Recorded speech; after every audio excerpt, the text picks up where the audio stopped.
Jamat Karsandu reporting for MMA Junkie and US Today, standing alongside Jimi Manuwa, who takes on Jan Błachowicz on April 11th in UFC's debut event in Poland. And Jimmy, it's been a while. It's been almost a year since you were last seen in the octagon.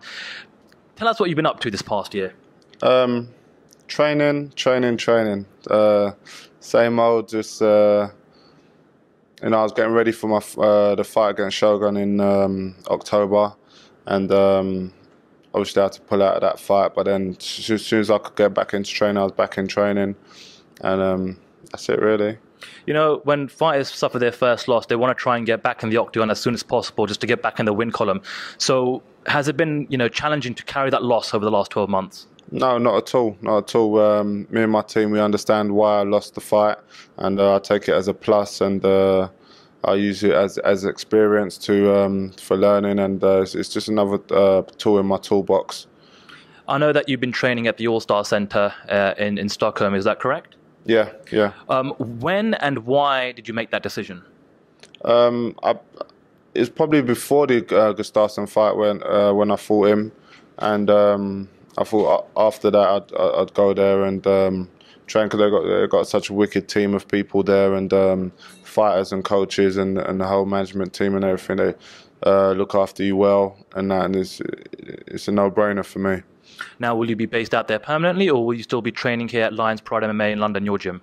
Yeah, I was definitely still at Lions Pride. I'll go out there for my camp when I've got a fight, or when they need me out there to help other fighters get ready. Okay. Well, you obviously mentioned there that you were due to fight Shogun last November. When you saw what Ovin St. Preux did to him, was a part of you like, damn, that should have been me in there?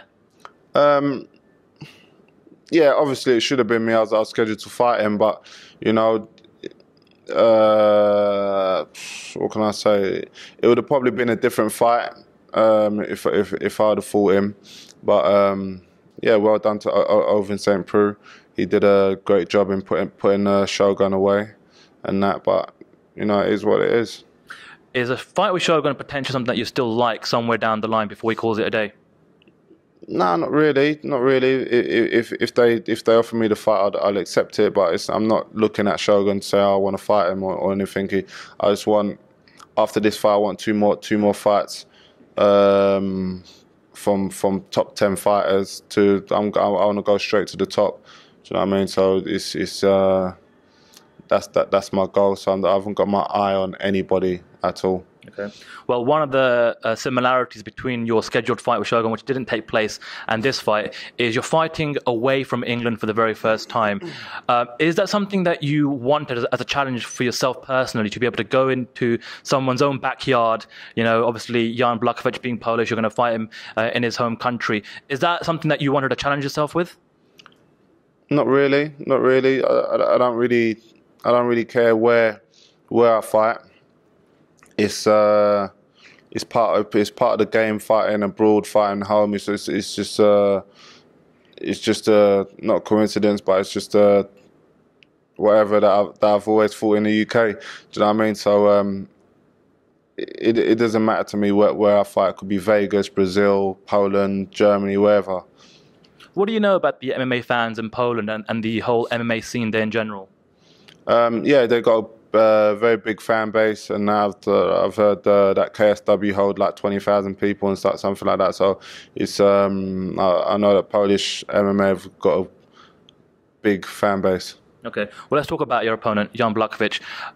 Talk to us what you thought about his debut performance in Stockholm last October versus Ilir Latifi. Yeah, it's a great performance. He put him away in the first round with a kick to the body, and he finished him off ground and pound. And I know about him from before. Anyways, he's a European fighter. He's a top European fighter, and he's a veteran. He's good everywhere. He's good on the ground. He's good standing up, and that's I expect a fun fight. Absolutely. Well, look, it took you 3 fights before you got a top-ranked opponent in Gustafsson in the O2 last February. Yeah. Do you think that Jan Błachowicz is on your level, and do you think he deserves to be fighting a top 10 opponent in yourself after just making his debut in the UFC? Yeah, why not? He put away a great fighter in Ilir Latifi in the first round. So he he deserves that. Who might say who deserves to fight? He's a great fighter. He's in the UFC. Anyone can fight anyone. I fought good. I was ranked. I can't remember, number 12 or 11 or something. I fought the number 2. So you know, anyone, and I think anyone on the right day can beat anyone. Do you know what I mean? But that won't be happening in Poland. Well, obviously, you got some time to spend with Jan yesterday at a special autograph signing session in London. What was that like to be in close proximity to him, you know, amongst the fans as well? Yeah, I've no problem being in close proximity to him. He's a cool guy. We said hello, we shook hands and everything, and there's no animosity and that. But you know, I've got to fight him, and it is what it is. We're professional athletes, and I'm going to get the job done. How do you envision the fight playing out in your head come April 11th?